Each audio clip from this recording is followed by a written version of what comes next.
दिनहरू लामा, उज्याला र घमाइला हुँदै जान्छन्। हिउँदको चिसो र अँध्यारोबाट मुक्त भएर पृथ्वी नयाँ जीवनसँग हरियो हुन थाल्छ। फूलहरूको रङ्गीन संसार सुरु हुन्छ। हामी सजिलै महसुस गर्न सक्छौँ यो समय वसन्त ऋतुको हो।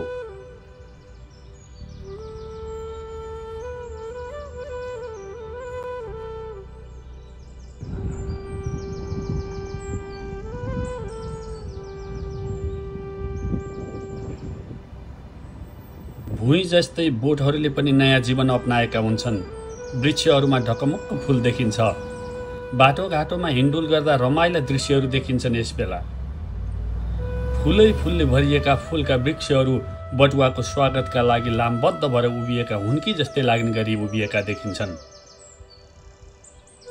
फूलहरूले वसन्तको सुन्दरतामा ठूलो योगदान दिन्छन्। फूलहरूको रङ्ग, सुगन्ध र विविधताले आँखा र मन दुवैलाई आनन्द दिन्छ। यस्ताका हाम्रा वरिपरिका बोटहरूले नयाँ अध्याय लेखिरहेका हुन्छन् आफ्नै शैलीमा। कतिपय बोटहरू फूल फुलेर सजिसकेका भेटिन्छन् भने कतिपय फुल्ने तर्खरमा देखिन्छन्। यसरी नै कतिपय त पालुवाहरू पलाएर नयाँ जीवनको अध्यायमा लम्किसकेका पनि हुन्छन्।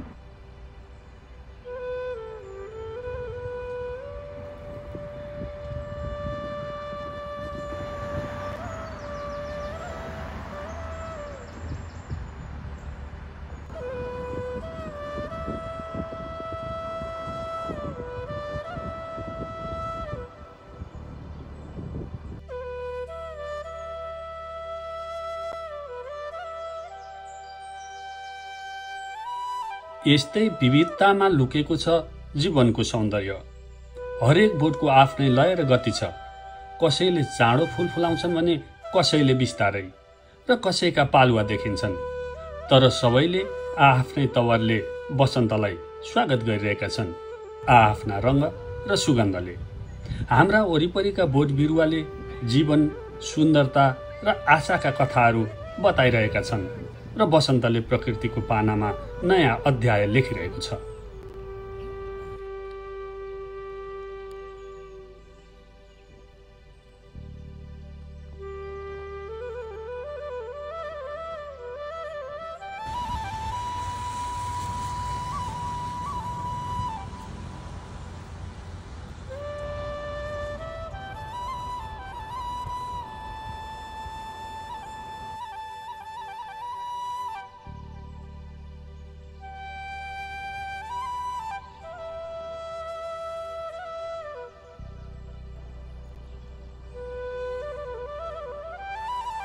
जब दिनहरू न्याना हुन्छन्, बोट बिरुवा र घाँसे मैदान नयाँ ऊर्जाका साथ हरिया हुन थाल्छन्, तब मानिस मात्र नभएर अन्य जीव पनि चलायमान हुन थाल्छन्।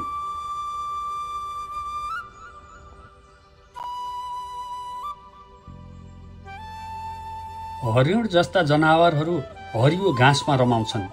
यिनीहरूका बच्चा पनि वसन्तमा जन्मन्छन्। भालुहरू वसन्तमा हाइबरनेसनबाट बिउजन्छन्। चराहरूको सक्रियता पनि यसबेला बढ्छ। समग्रमा भन्नुपर्दा वसन्त ऋतुले वनस्पतिलाई मात्र नभएर सम्पूर्ण प्राणीलाई पनि समयको नयाँ अध्यायमा प्रवेश गराएको हुन्छ।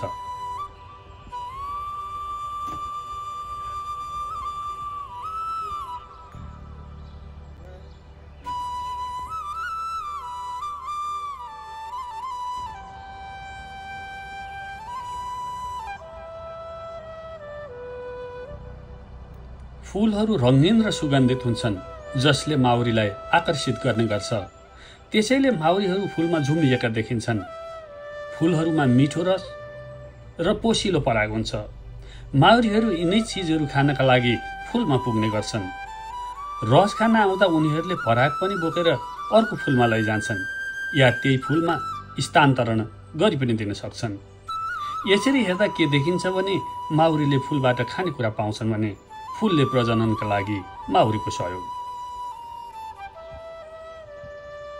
नीलो, बैजनी, पहेँलो र केही मात्रामा हरियो रङलाई माउरीले देख्न सक्छन्। रातो रङलाई भने कालो रङमा देख्ने गर्छन्। चाखलाग्दो कुरा के छ भने परावैजनी रङ मानिसले देख्न सक्दैन, तर माउरीले भने यो रङलाई सजिलै देख्छन्। सबै ऋतुका आआफ्नै महत्त्व छन्, तर समयको चक्रका आधारमा वसन्त ऋतु एक विशेष समय हो।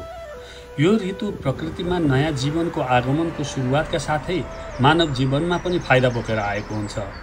वसन्त ऋतुको आगमनले हिउँदको थकान र निराशालाई समाप्त पार्छ, हाम्रो शरीर र मनलाई स्फूर्त र नयाँपनको महसुस गराउँछ।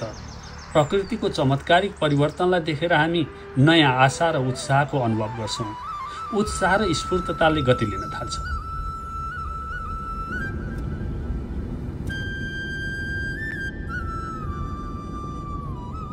वसन्त ऋतु र फूलको कुरा गर्दा पन्यु फूललाई बिर्सन सकिँदैन। अङ्ग्रेजीमा चेरी भनिने यो फूल र अमेरिकाको राजधानी वासिङटन डिसीको गहिरो सम्बन्ध छ। वसन्त ऋतुमा ढकमक्क फुलेका चेरीले डिसी सजिएको हुन्छ।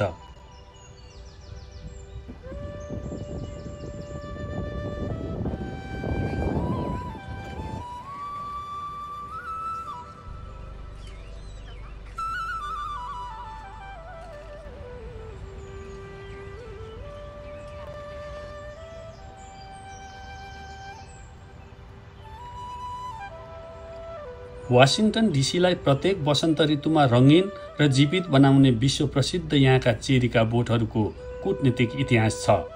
सन् 1912 मा जापानको टोकियोका तत्कालीन मेयर युकियो ओजाकीले जापानमा साकुरा भनिने 3000 चेरीका बोटहरू जापानबाट उपहार स्वरूप अमेरिका पठाएका थिए। अमेरिका र जापानको मित्रता प्रगाढ बनाउने उद्देश्यले पठाइएका चेरीका 3000 वृक्षले सांस्कृतिक तथा कूटनीतिक सम्बन्धलाई बलियो बनाउन महत्त्वपूर्ण भूमिका खेलेको थियो।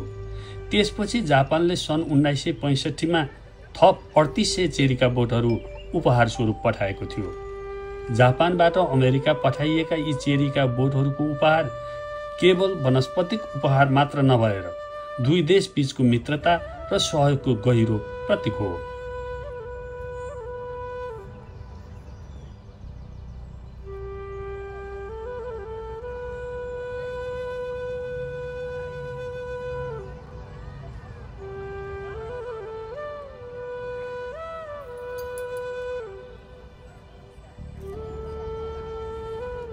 चेरीका फूलहरू सुन्दर हुन्छन्, तर छोटो समयका लागि मात्र रहन्छन्।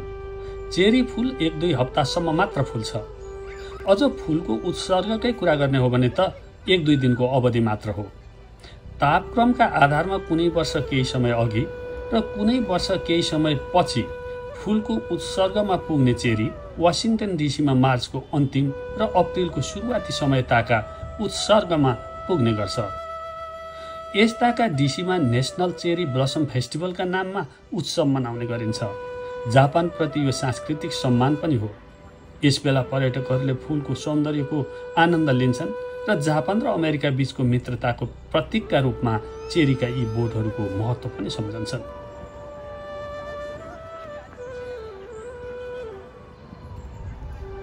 वाशिङटन डिसीमा जापानी चेरीका बोटहरू भएको मुख्य स्थल टाइडल बेसिन हो। यस क्षेत्रमा 3000 भन्दा बढी चेरीका बोटहरू छन्। चेरीका सुन्दर फूलहरू हेर्न यहाँ धेरै मानिसहरू आउने गर्छन्। सन् 2024 को आँकडा हेर्ने हो भने त्यस वर्ष 16 लाख मानिस यस क्षेत्रमा चेरीका फूलहरू हेर्न आएका थिए भने $202 मिलियन को व्यापार भएको थियो। डिसीमा रहेका चेरीको कुरा गर्दा टाइडल बेसिन मात्र होइन, अन्य स्थानमा पनि जापानी चेरीका बोटहरू रोपिएका छन्। नेसनल मल, क्यापिटल हिल वरिपरिका क्षेत्र र जापानी गार्डनमा पनि यी वृक्षको उपस्थिति छ। तर टाइडल बेसिन चाहिँ चेरी वृक्षका लागि एक महत्त्वपूर्ण स्थान हो।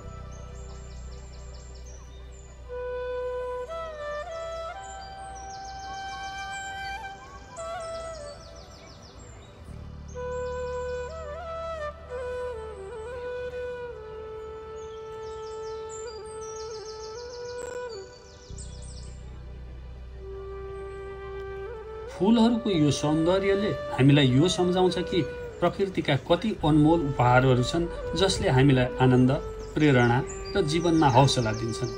ती उपहारहरूले हामीलाई नयाँ आशा र उत्साहको बाटो देखाउँछन्।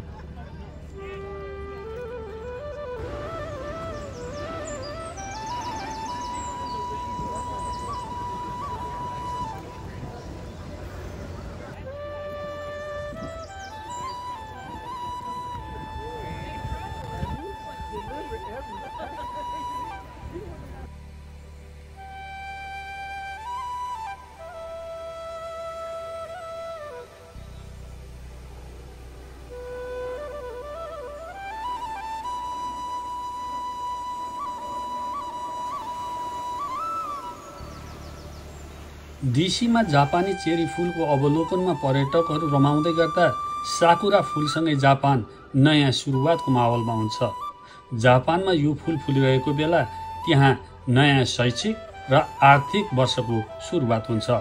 साकुरा फुलेको समयमा जापानीहरू हानामी नामको चाड मनाउँछन्। साथी, परिवार र सहकर्मीहरूसँग भेला भएर फुल हेर्ने, खानपिन गर्ने गरिन्छ। यस बेला यो सहकार्य र सामूहिक भावना दर्शाउने चलन पनि हो। वसन्तले हामीलाई खुसी र आनन्द मात्र दिने होइन, यो प्रकृतिको जीवनचक्रको महत्त्वपूर्ण हिस्सा पनि हो। फुलहरूको महत्त्व केवल मानिसको आँखामा मात्र सीमित छैन, यसले सम्पूर्ण पारिस्थितिकी तन्त्रमा महत्त्वपूर्ण भूमिका खेल्छ।